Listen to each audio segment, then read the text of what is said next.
Hi guys.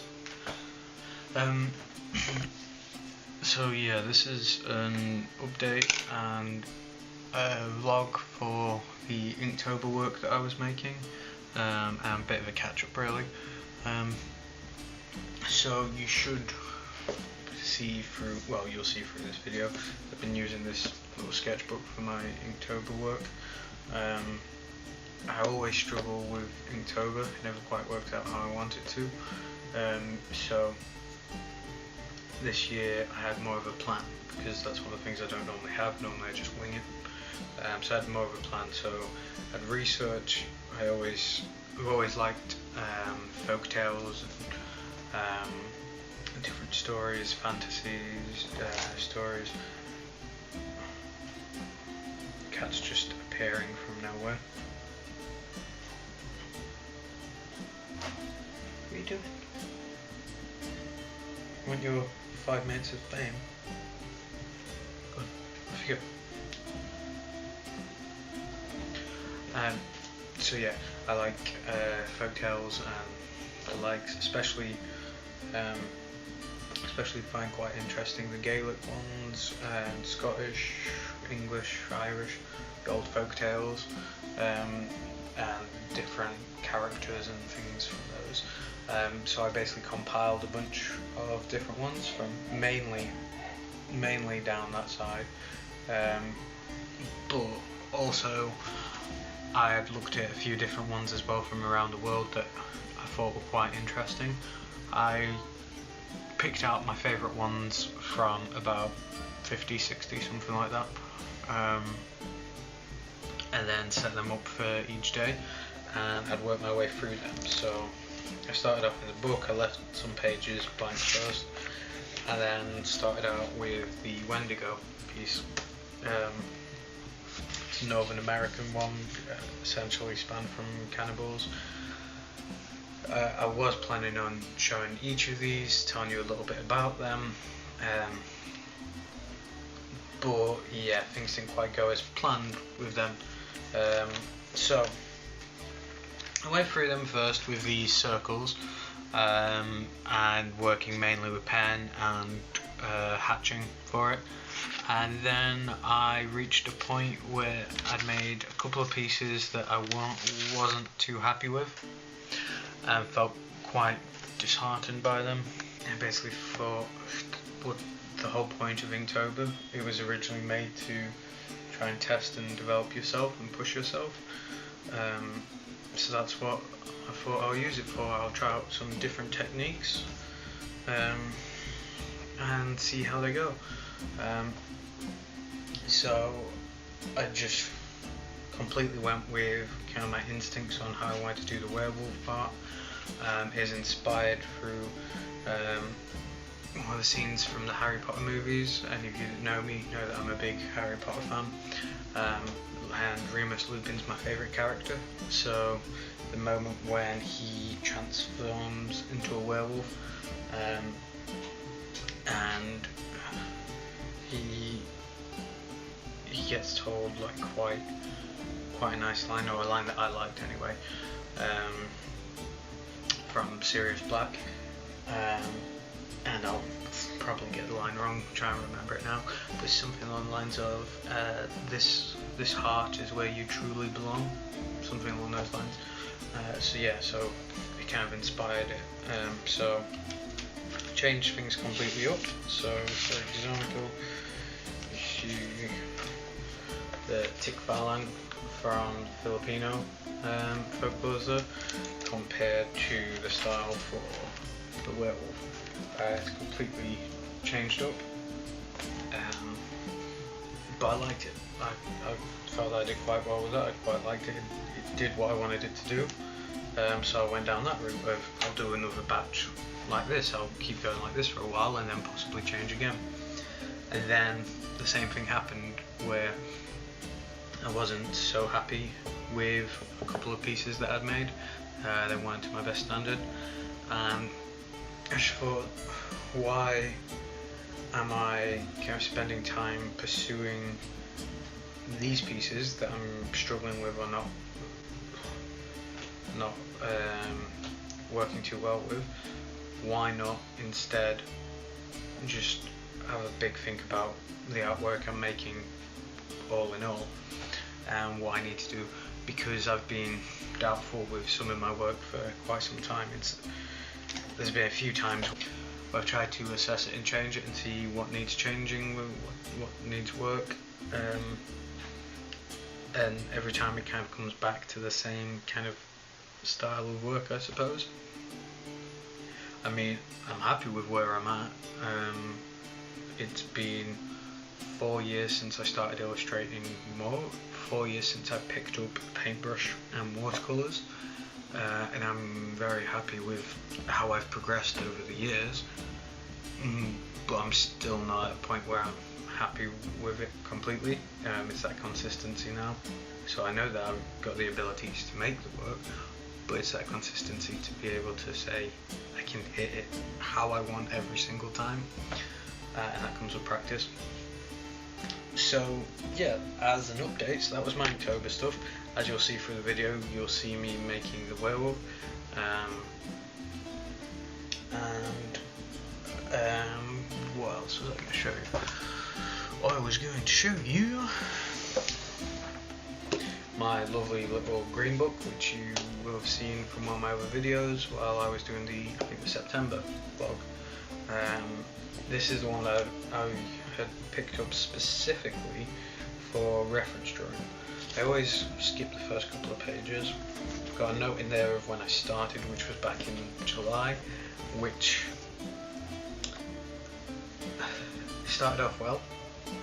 Now we're in middle of October, and I'll be honest, I haven't drawn in it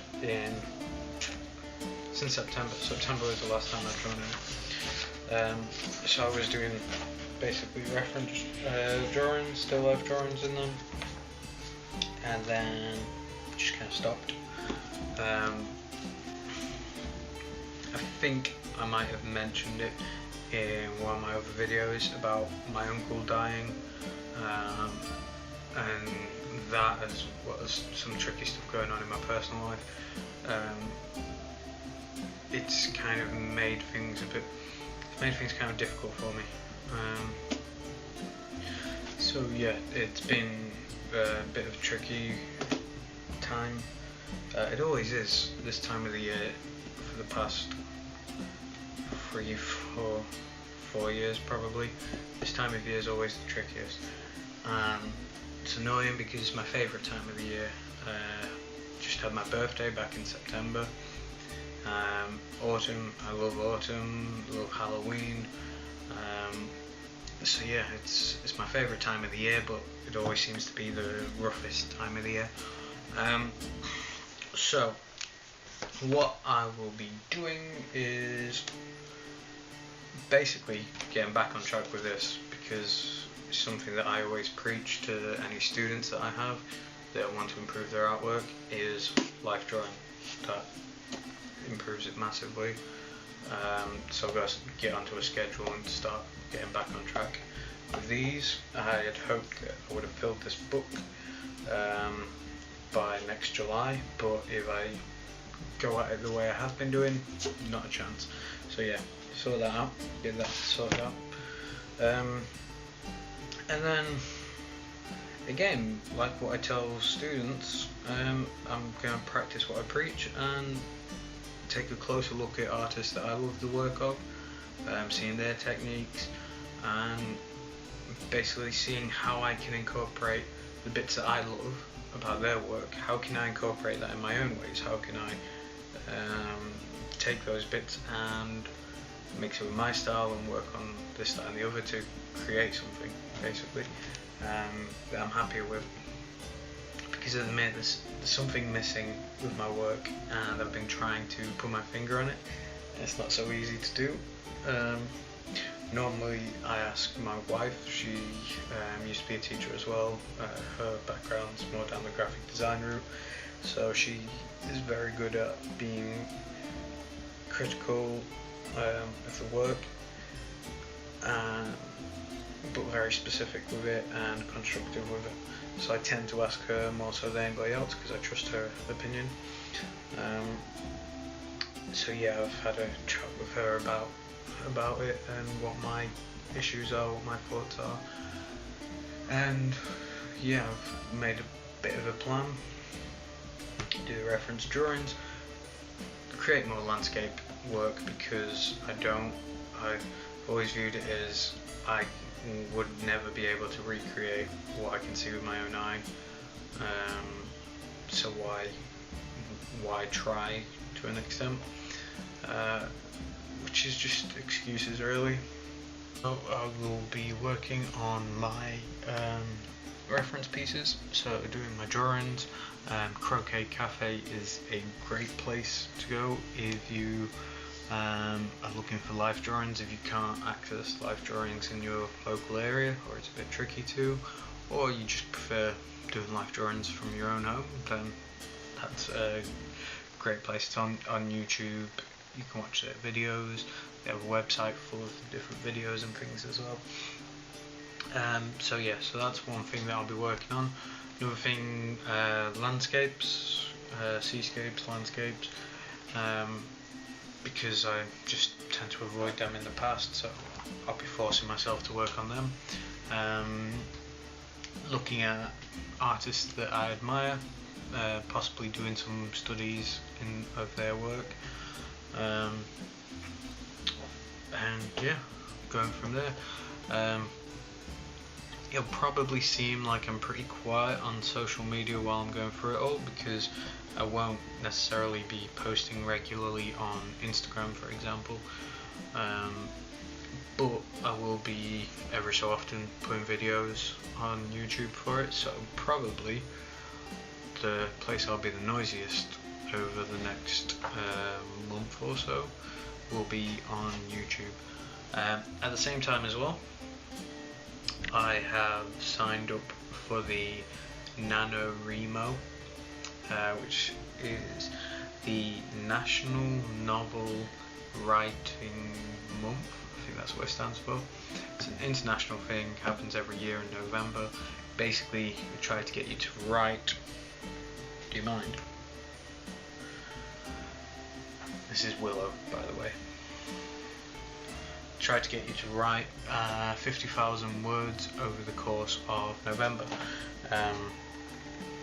I'll be focusing on the 500 stories that I've been working on, trying to get a bunch of them done, because hopefully I'll be able to turn that into an anthology.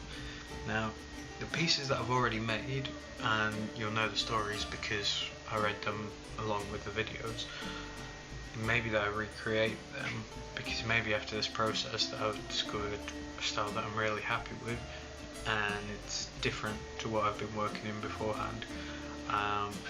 Normally I don't mind if there's a little bit of a difference in my work, if it's like a body of work, for example, but I think for that I want them all to have the same style at least. So yes, I'll probably rework on those. I might still use the illustrations for something else, I don't know. But yeah, that's just my thought process at the minute. Random interesting thing. The ink that I was using, which is a Chinese ink that I was given by some international students that I taught back in 2013, teaching them concept art. They gave me a gift before they returned to China, and this was one of the parts that came with it. But in the process of using that, the ink is now kind of dried, almost like thin plastic, which I find quite interesting, but I just thought I'd throw it out there for you. Willow, you've had your 5 minutes of fame, you can go now. And yeah, so hopefully next time I see you, I'll be a bit happier with the directions I'm moving in, and have a bit of focus as well. Remember to like, to subscribe, to share this video as well. The more people that see the video, the better for me, and the more chance I have of finding people that are interested in my work, like my stories, and want to hear more from me. So yeah, thanks, and I'll see you next time.